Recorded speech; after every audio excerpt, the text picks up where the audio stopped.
Sir Nick, parte ng buhay ko, sa lahat ng naging pati o pati ng buhay mo, magbanggit ka ngayon, pinaka-importante sa'yo, yung tao Siyempre, number one si Mami B. At ano rin yung tatlong pati ng buhay mo na pinaka-importante sa'yo, yung mga material na bagay naman na hindi ka mabubuhay nang wala yun.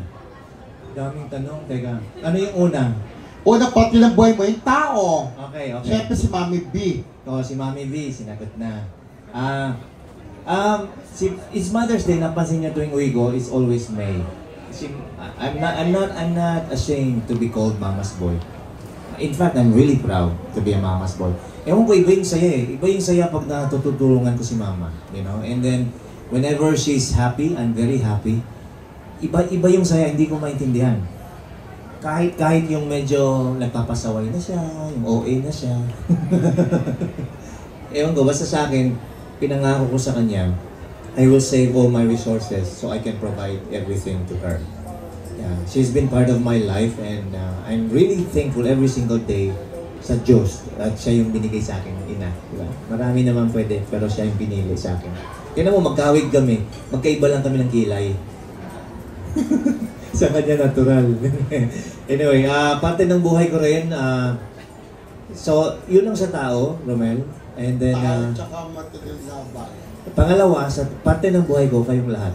Diba? Kayong lahat. At lagi ko pinapasalamatan na maalam ni Bless ito. Yung kung wala yung press, wala rin kami. Ganun lang naman kasimple. Kaya yung aking pagmamahal sa press is over the backwood. Alam din ni Blessy. Kaya lang minsan, I have to pause sometimes kasi para matuloy ko yung nursing, matuloy ko yung music, kasi hindi naman pwede pagsabay-sabayan. Tapos sa mga material na bagay, parte ng buhay ko cellphone. Mahirap pag walang cellphone. Parte ng buhay ko, I'd like to welcome Jobert Sokal dito. My loves. Yan. Parte ng buhay ko din, music. Alam mo, since I was age 3, kumakanta na ako mga kanta. Sa restaurant namin, binabayaran ako ng piso. Sa isang gabi, nakaka-81 pesos ako. Imagine, that's 1980. 81 pesos, ang laki nun, di ba? Ang laki. Siguro ngayon, siguro mga 10,000 or 20. So, palaking pasalamat ko. Parte ng buhay ko is music, parte ng buhay ko is nursing. Pero higit sa lahat, yung nag-iisang kamukha ng Sultan Kudarat, parte siya ng buhay ko. So, yeah, maraming salamat. Thank you. Sir Nick, since Mother's Day naman, next week, di ba, Sunday? So, ano yung magandang katingan ni Mami B na namana mo? Namana ko ugali sa tatay ko. Stricto, diretso, mabilis kumilos. Pero itong nangyari sa buhay niya, yung nagka-stroke si Mama, tinuruan ako ng Diyos maging pasensyoso. Talagang maging hirap, di ba, mag-aalaga ka. Pero pinangako ko sa kanya na hindi ako magpapakita na kahit na isang, alam mo pag naiinis ka sa tao, yung babago yung mukha mo, never kong pinapakita sa nanay ko, yung gano'n. Kahit na minsan pagod ako, kahit na minsan sinasabi ko, pag umuwi ako sa trabaho, tignan mo yung mukha ko muna. Pag medyo hindi nakasmile, wag mo akong kausapin kasi syempre di ba gano'n yun. Pero never ako nagpakita. So, pero tinuruan niya talaga ako maging pasensyoso.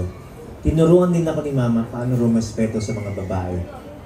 Kaya pag minahal ko ang isang ina, mahal ko yung lahat ng mga babae, lalo na yung mga nanay. Yung, imagine sa nursing, nakita namin paano magluwal ng baby. Live. Nakakaano yun, nakakaandig. Kaya every time I hear a pregnant woman, ang saya-saya ko kasi they're carrying another life na hindi kayang-kaya gawin ng mga lalaki. So, but that's not to disqualify men either. Kasi kailangan din sila ng women.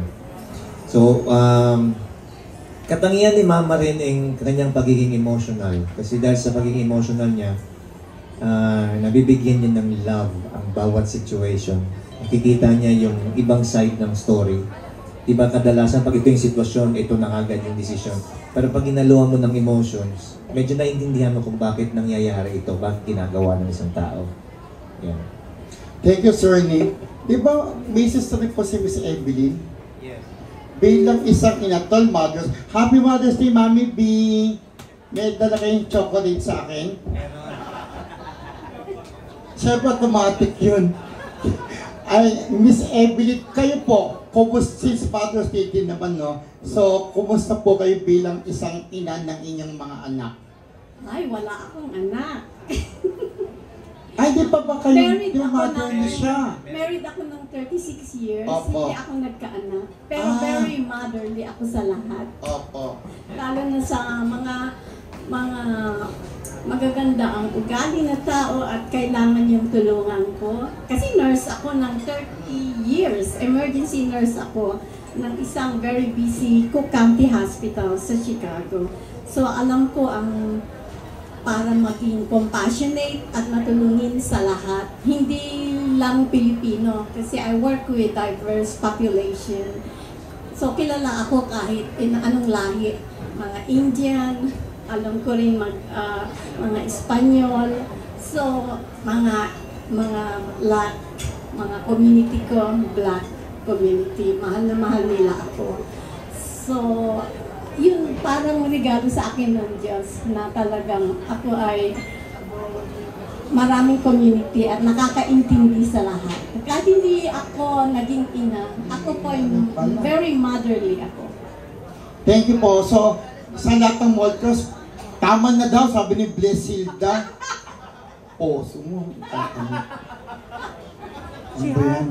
Tatanong ko pa nga si Hane, wag na nga. Ay, nakalive ba? Puso lang naman sinabi. Kasi Mother's Day, kaya may heart. Di ba na yung Jobert? Ganon. Ito kasi, sige na nga. Thank you po. Ito po si Archie Liao. Ay, hindi daw magtatanong. Nanonood lang daw po siya. Ito si Blesilda. Ito yung pumigit sa akin pala siya pala yung magtatanong sa kanisto.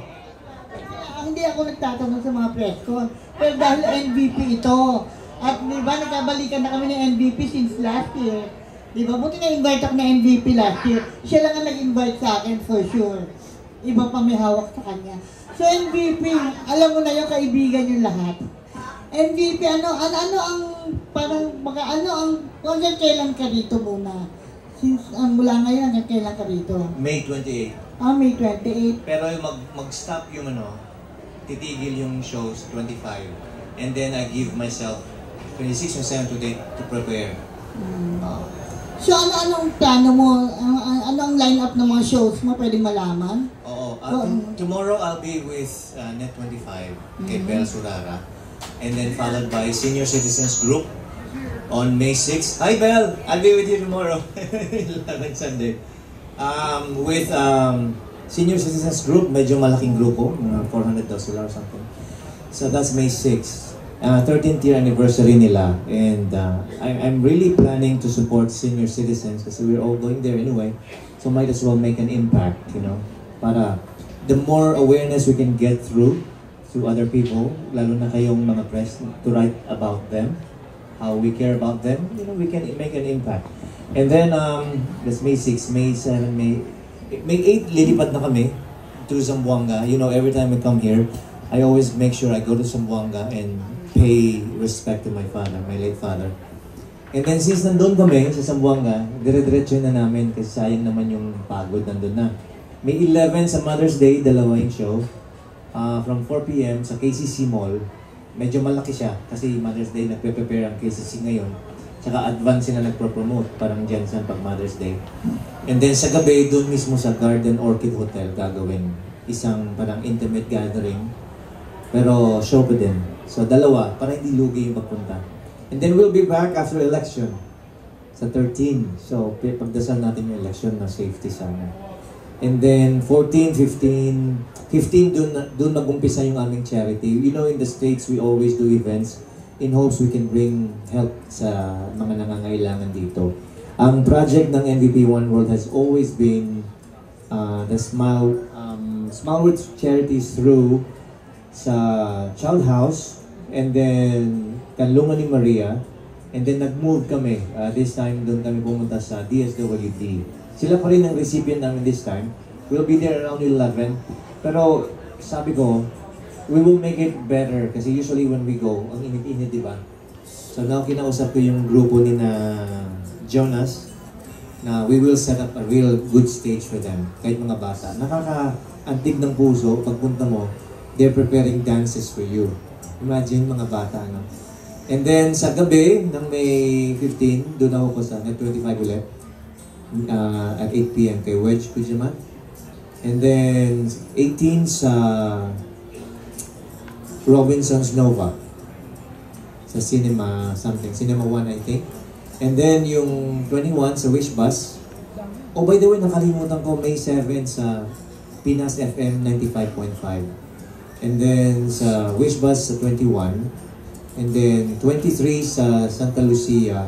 And 25 sa Isitan. So far, so good. Yung mga usual na pinupuntahan ko kasi lagi ako nagpapasalamat sa mga organizers nila na napaka-supportive sa akin through the years. So binabalikan ko sila. Kasi matao talaga yung mga yun, di ba? Bless.